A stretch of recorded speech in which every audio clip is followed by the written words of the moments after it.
ಬೀಜ ಹುರಿತೀನಿ. ಆಮೇಲೆ ಮೆಣಸಿನ್ಕಾಯಿ ಹುರ್ಕೋತೀನಿ. ಗಸಗಸೆ ಹುರ್ಕೋತೀನಿ.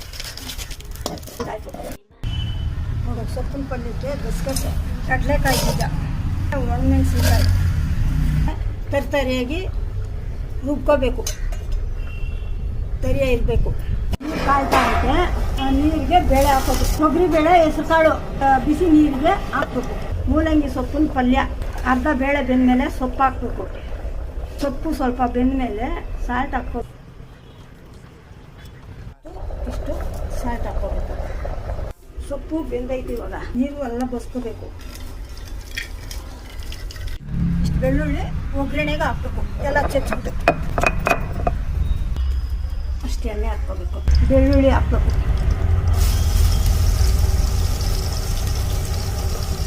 ಸ್ವಲ್ಪ ಕೆಂಪಾದ್ಮೇಲೆ ಸೊಪ್ಪು ಹಾಕ್ಬೇಕು.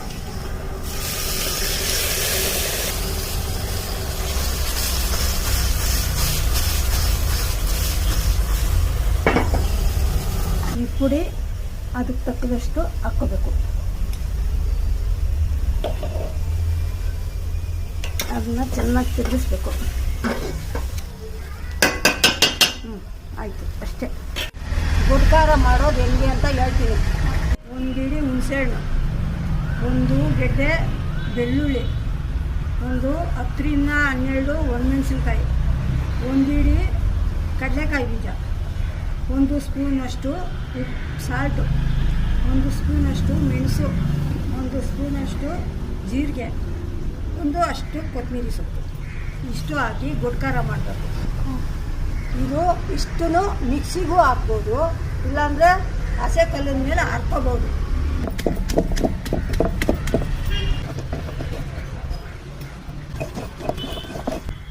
ಗುಡ್ಕಾರ ರೆಡಿ. ರೆಡಿ ಆಗುತ್ತೆ.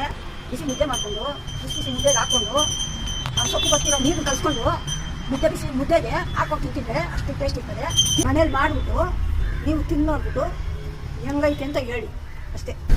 ಇವಾಗ ಟೇಸ್ಟ್ ಮಾಡ್ತಾಯಿದ್ದೀನಿ. ತುಂಬ ಚೆನ್ನಾಗೈತೆ. ತಿಂತಿದ್ದೀನಿ. ತುಂಬ ಚೆನ್ನಾಗೈತೆ. ನೀವು ನಿಮ್ಮ ಮನೇಲಿ ಮಾಡಿ ಟೇಸ್ಟ್ ನೋಡಿ. ಆಮೇಲೆ ಹೇಗಿದೆ ಅಂತ ಹೇಳ್ರಿ. ವಿಡಿಯೋ ಇಷ್ಟ ಆಗಿದ್ದರೆ ಲೈಕ್ ಮಾಡಿ, ಸಬ್ಸ್ಕ್ರೈಬ್ ಮಾಡಿ.